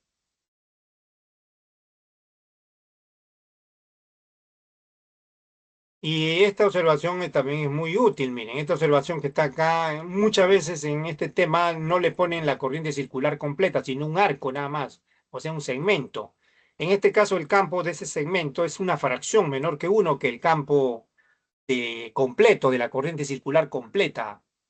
Delta de teta entre dos pi es una fracción que es menor que uno. Por ejemplo, si fuera una espira semicircular, ¿no? Una espira conductora semicircular, ahí la fracción sería un medio, pues, ¿no? Que el ángulo sería pi. Si fuera un cuarto, sería la fracción un cuarto de circunferencia, sería un cuarto, pues, ¿no? Porque el ángulo sería pi medio, ¿sí? Y así, ¿no? Para cualquier ángulo que esté limitado por un arco. ¿No? Eso es muy importante esto, ¿ya? Porque en estos problemas de corriente circular, como han visto esta semana. También se vio, acuérdense, la fuerza magnética, pero también en dos casos, eso se estudió en la segunda parte. Primero, la fuerza magnética sobre una partícula cargada, esa es la magnitud de la fuerza. Miren, la dirección viene dada por la regla de la mano derecha. Hay varias formas, la palma extendida, ¿no?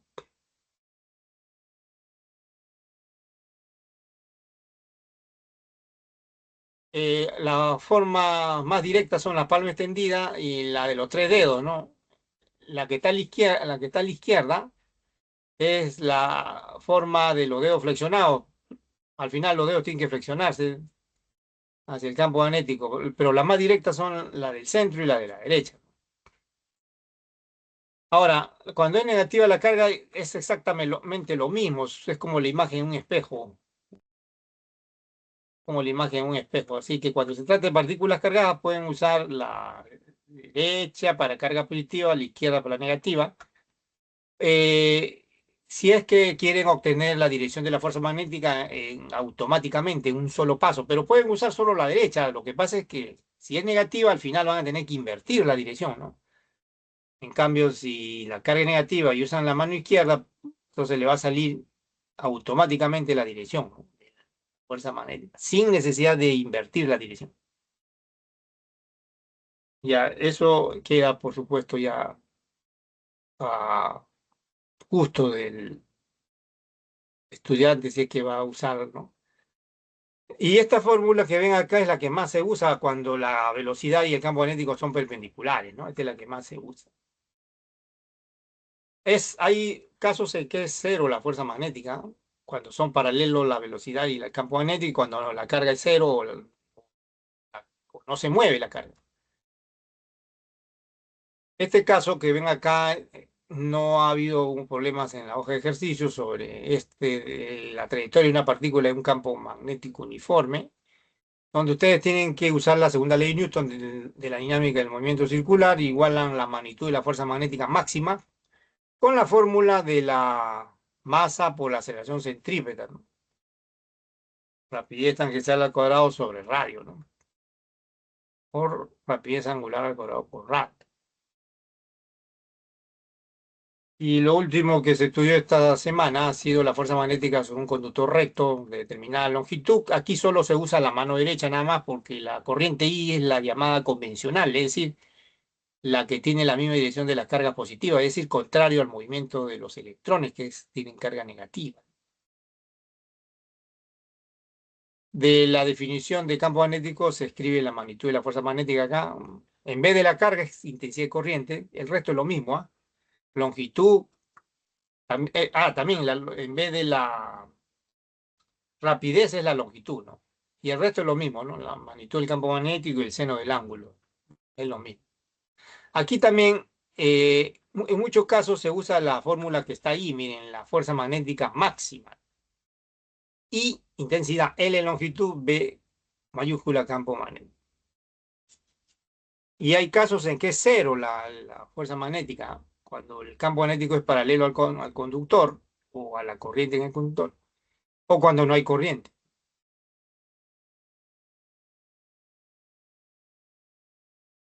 Ya eso es de manera muy resumida, como le dije al comienzo, tengan a la mano su resumen teórico. Ahora sí veamos ejemplos, a ver el número 8. Comenzamos con campo magnético de una corriente rectilínea muy larga, ¿no? Pero ojo, también a veces puede, vamos mostrando la figura, porque la figura es parte del problema, ahí está. Primero voy a poner toda la figura, todo, ahora sí. Miren, a veces se combina el campo magnético de una corriente recta, rectilínea larga, con una carga puntual, o también a veces se combina un problema de un conductor recto muy largo con una corriente circular, ¿ah? También. En este caso es con una carga, miren. Dice, una partícula con carga negativa, como muestra la figura, se mueve con una velocidad paralelamente entre dos conductores rectos muy largos, los cuales transportan corriente de intensidades I sub 1 y I sub 2. Le piden la razón I sub 1 sobre I sub 2 para que la partícula no se desvíe, o sea, sigue en línea recta. Aquí lo que quizá falta precisar es que la velocidad sea constante, ¿ah? La velocidad debe ser constante, hay que precisar eso, ¿ya? Ya, todos estos problemas comienzan aplicando la regla de la mano derecha. Es decir, el análisis comienza aplicando la regla de la mano derecha. Por ejemplo, en el conductor de arriba, usamos la regla de la mano derecha, el pulgar indica la corriente I sub 1 hacia la derecha. Los dedos enroscados, como están viendo ahí, van a indicar la circulación del campo magnético alrededor de ese alambre. Visto desde el lado derecho es o anti, ¿no? Horario. Visto del lado derecho. Ya, entonces, ahora, ese campo que circula en sentido antihorario, cuando da la vuelta, sale por la parte de arriba de este alambre, uno, y entra por la parte de abajo, ¿no? En la parte de abajo está la carga que está moviéndose, ¿no? Por ahí entra el campo de este conductor uno. Análogamente, el campo del conductor 2 que está abajo, miren, en la mano derecha, dedo pulgar también hacia la derecha, porque hacia la derecha también es la flecha de la corriente, los dedos se flexionan, visto del lado derecho, en sentido antihorario, de manera análoga. Eso significa que cuando circula el campo magnético alrededor de este alambre, sale por la parte de arriba del alambre 2 y entra por la parte de abajo. La carga está moviéndose por la parte de arriba, ¿no? Entonces, la carga va a sentir el campo de este alambre, pero saliente, ¿no? Porque por arriba sale y por abajo entra. Entonces ponemos punto ahí para indicar que el campo es saliente del alambre 2. Entonces uno sale y otro entra, ¿ven? Ahora, para que la carga no se desvíe y además se conserve la velocidad constante, entonces la fuerza magnética que experimenta la carga debido a cada campo deben ser opuestas para que se pueda cancelar. Miren, ahora aplicamos la otra regla mano derecha para la carga, que es con los dedos, bueno, aquí se está usando con los dedos enroscados, ¿ah? También puede usarse con la palma extendida. La velocidad es hacia la derecha, ¿no? Ponemos todos los dedos de la mano apuntando según la velocidad. Luego lo enroscamos. Lo enroscamos. Ojo, en realidad esta mano es izquierda, ¿no? Porque como la carga es negativa, miren, la carga es negativa, miren, esta carga es negativa, esta mano que venga es izquierda, para que salga directa, pues, la flecha de la fuerza, miren. Pongo los dedos de mi mano izquierda según la flecha de la velocidad, flexiono los dedos, enrosco los dedos y el pulgar me va a indicar la fuerza magnética hacia abajo. Ahí está, ¿ven?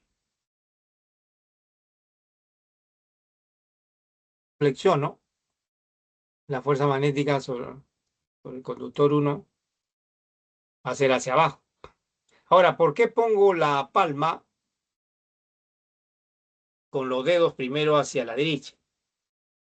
Porque el campo uno, miren, está entrando. Estás pues entrando, por eso pongo la palma hacia adentro y después ya flexiono los dedos. Ahora, para el otro campo 2, ya, entonces esta es la flecha de la fuerza dividido al campo uno. Ahora, la fuerza dividido al campo 2. Ahora, la palma, primero pongo los dedos según la flecha y la velocidad, pero ahora la palma hacia afuera, ¿no? Porque hacia afuera está el campo 2. Y luego lo flexiono, acá ya está flexionado, ¿eh? Lo flexiono, ya saben, inicialmente los dedos en la dirección de la flecha de verde, lo flexiono y la palma, por supuesto, inicialmente hacia nosotros, ¿no? Ya que hacia afuera, ya que está saliendo el campo. Al flexionar los dedos, el pulgar indica que la fuerza magnética es hacia arriba, ¿no?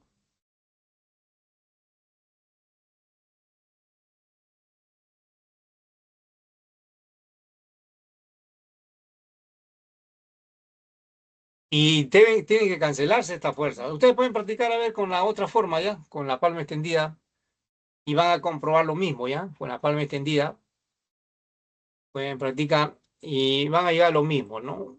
Tenemos dos fuerzas, una hacia arriba y otra abajo. Ahora sí se pueden cancelar, ¿no? Esto es correcto, se pueden cancelar siempre y cuando tengan la misma magnitud.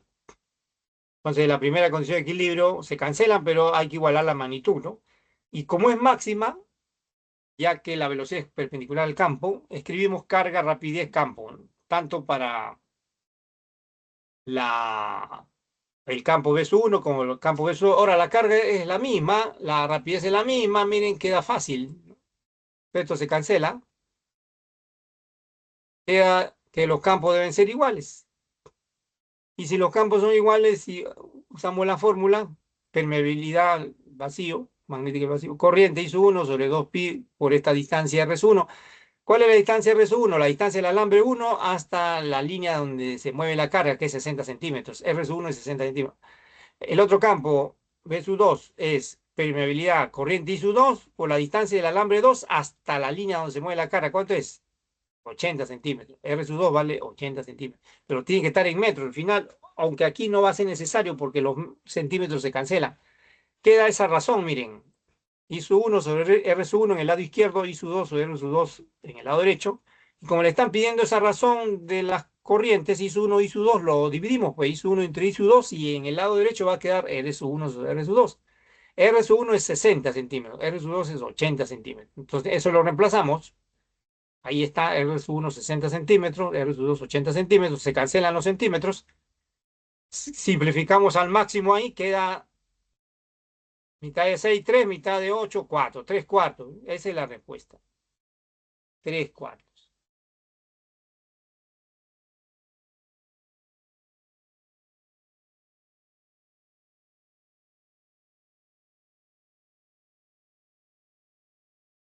Tres cuartos. Entonces también puede presentarse problemas de este tipo donde no solo incluye, vuelvo a repetir, conductores rectos muy largos, sino también a veces se combina con cargas que se mueven o se combina con corriente circular también a veces, ¿no? Estos problemas, ¿no?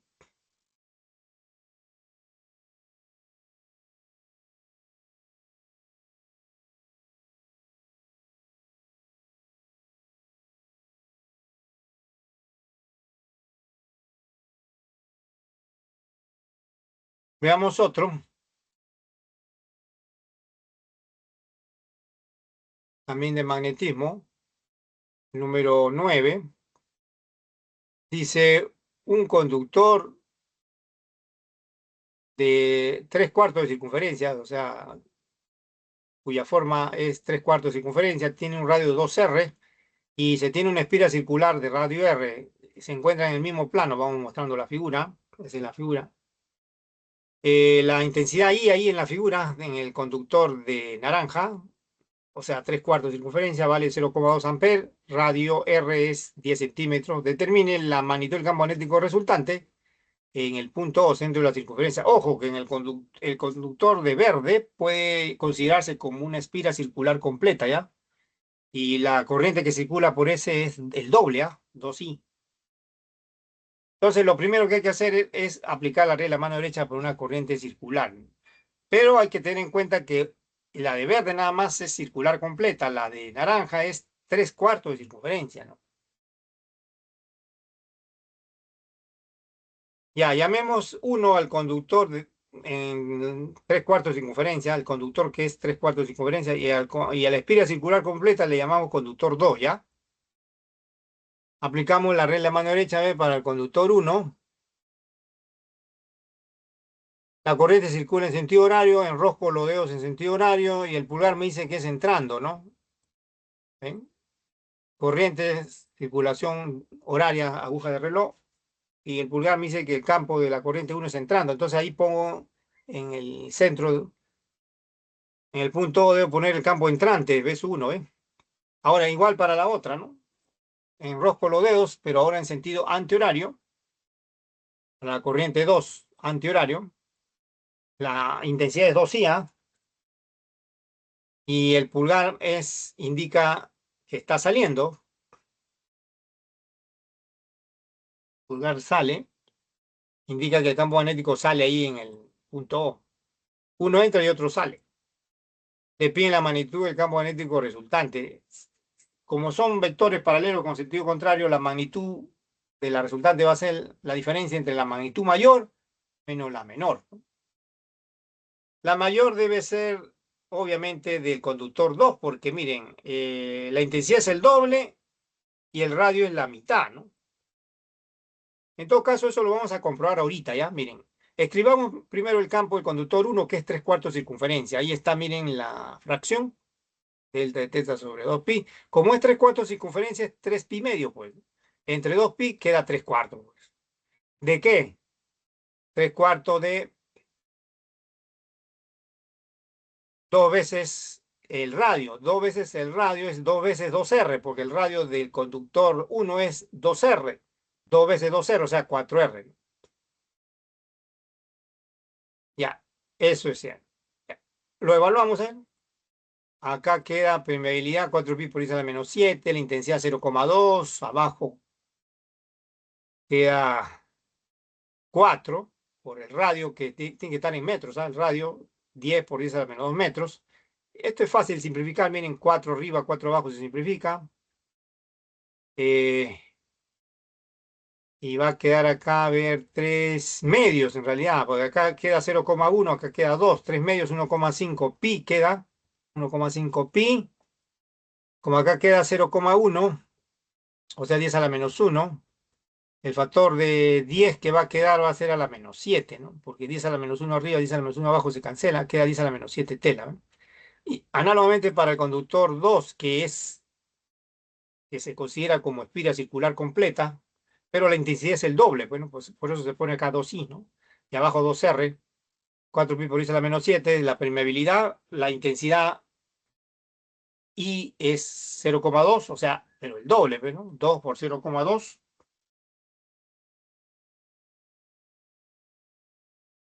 Y la abajo tenemos 2 por el radio, que es 10 por 10 a la menos 2, ¿no? Tiene que estar en metro. También aquí es fácil, miren, se cancela, queda 4 por 0, este 2, 0,2 se puede escribir como 2 por 10 a la menos 1, o sea, 4 por 4, 2 por 4 pi, 8 pi. Y acá queda 10 a la menos 1, abajo también queda 10 a la menos 1, se cancela, ¿no? Entonces queda el factor 10 a la menos 7. Entonces, acá ya tenemos el otro campo. ¿Ve? ¿Cuál es mayor?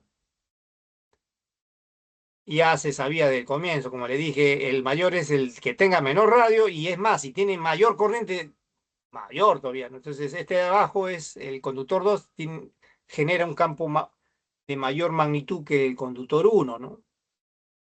Y la magnitud del campo eléctrico resultante, como tienen sentido contrario, o mejor dicho, direcciones contrarias, uno sale y otro entra, el ángulo entre ellos es pi en la dirección, entonces la magnitud es la diferencia entre el mayor menos el menor, nada más, ¿ven? B sub 2 menos B sub 1, o sea, 8 pi menos 1,5 pi.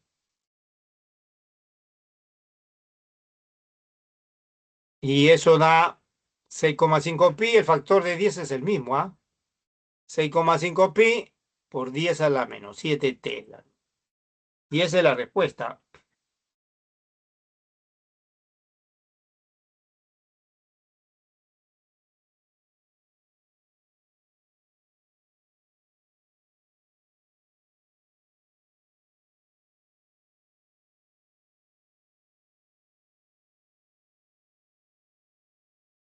Esa es la respuesta. También ha venido parecido esta semana, ¿ah? Solo que las respuestas no estaban equivocadas.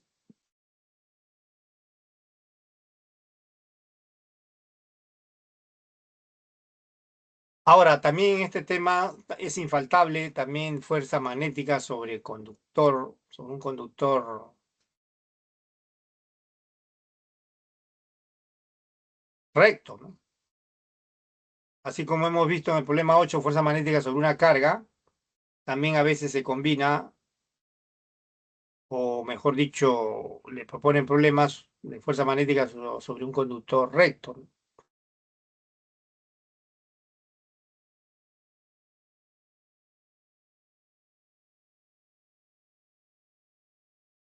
Veamos un ejemplo.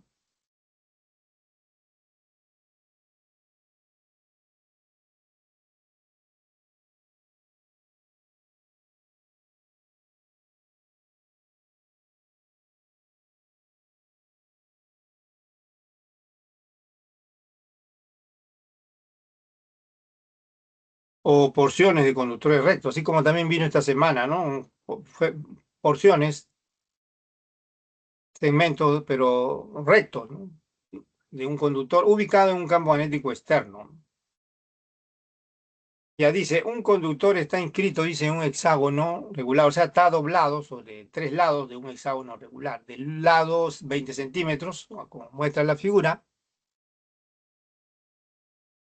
El conductor transporta, dice, una corriente de intensidad 2 amperes y se encuentra en un campo magnético uniforme de dos telas.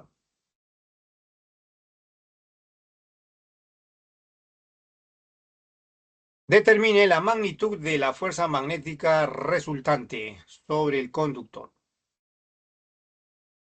Bien, entonces aquí generalmente se procede escribiendo la fuerza magnética en cada segmento. La corriente es la misma, por supuesto.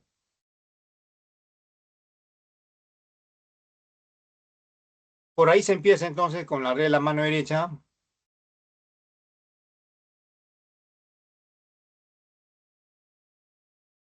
en cada segmento. Por ejemplo, en este segmento, la corriente según el pulgar, palma extendida, esta es la regla palma extendida, los otros dedos deben imaginarse entrando y la orientación de la palma es la fuerza magnética según la flecha de verde, ¿no? Que es perpendicular al conductor, por supuesto, F sub M.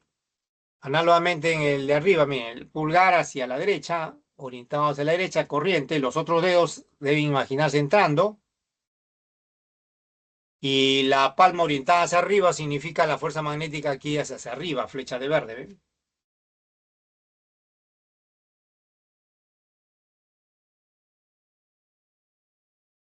Ahora, para el otro segmento, nuevamente, el pulgar debe orientarse según la flecha, la orientación de la flecha de la corriente, los otros dedos deben imaginarse entrando, el campo magnético está entrando, pues, ¿no? Y la orientación de la palma está inclinada hacia arriba. Como está inclinada hacia arriba, la flecha de verde también ahora está inclinada hacia arriba y debe ser perpendicular a ese segmento, ¿no? Ahora, la magnitud de cada una de ellas es la misma. ¿Por qué? A ver, de la fuerza magnética en cada segmento, porque la intensidad es la misma y la longitud es la misma, ¿no? ¿Ven? El campo también es el mismo porque es uniforme el campo, ¿no? Es constante también, es dos telas. Así que la magnitud de esa fuerza es la misma. La orientación nada más es la que cambia, ¿no? No olvidar que si prolongamos la línea de acción de esas fuerzas, miren, lo estoy prolongando, ¿ah? Se van a interceptar en el centro del hexágono.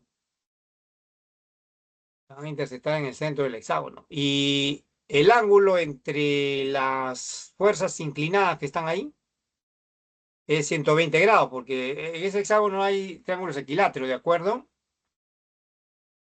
Si sumamos los ángulos entre esos triángulos equiláteros, 60, después 30 y 30, da 120. Esas dos fuerzas inclinadas puedo dibujarla acá y sacar una resultante de esas dos, miren. Como son de la misma magnitud y el ángulo entre ellos es 120 grados, la magnitud de la resultante de esas dos debe ser igual a la magnitud de cada una de ellas, ¿no? Esa es una propiedad que lo vamos a volver a demostrar ahorita acá. Ya, pero además de la resultante de esas dos, que es F', hay otra fuerza que queda ahí, es la vertical hacia arriba, ¿no? La fuerza magnética hacia arriba. Así que la magnitud y la resultante va a ser la suma de esas dos en realidad. Que es la resultante F' de esas dos inclinadas y de la otra vertical hacia arriba, F sub m. Eso es lo que le piden. Vamos a determinar ahora en cada segmento la magnitud de cada fuerza magnética, que es la misma, ¿no? Y ya saben la fórmula I, intensidad, L, longitud, B, campo magnético, se reemplazan los datos, intensidad 2, amper, longitud 20 por 10 a la menos 2, porque tiene que estar en metros, campo magnético 2 Tesla, eso da 2 por 2, 2 por 2 por 2, 8, ¿no? 8 por 10 a la menos 1, 0,8 Newton. Ya sabemos F sub M. Ahora falta determinar F'.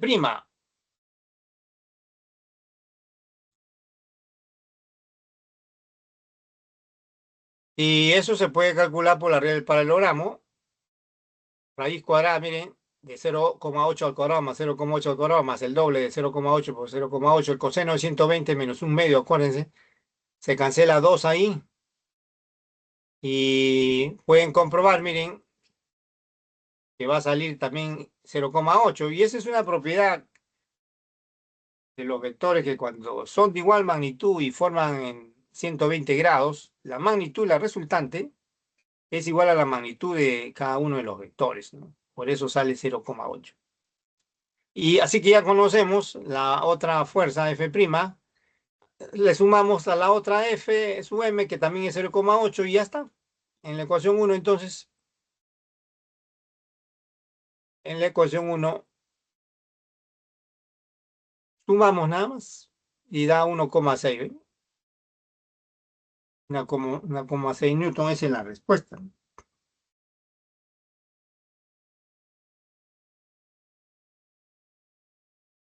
Esa es la respuesta.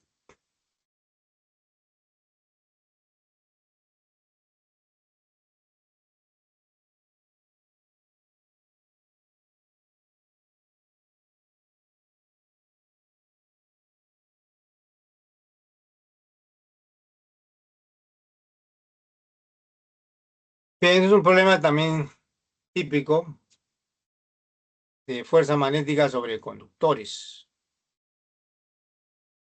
También se ha visto algo parecido esta semana, tres segmentos también, pero no en el plano, sino sobre un paralelepípedo, ¿no? Rectangular.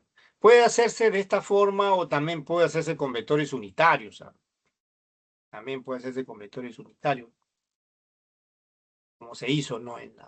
Ahora, cuando use la regla mano derecha, eh, generalmente se usa la palma extendida, ¿no? Como la que ven ahí, ¿no? En el problema anterior también pueden usar la regla mano derecha en el problema 9 con la palma extendida, ¿no? O también tres dedos. Esas dos formas son las más directas, ¿no? No necesitan girar nada, ¿no? Esas son las más directas.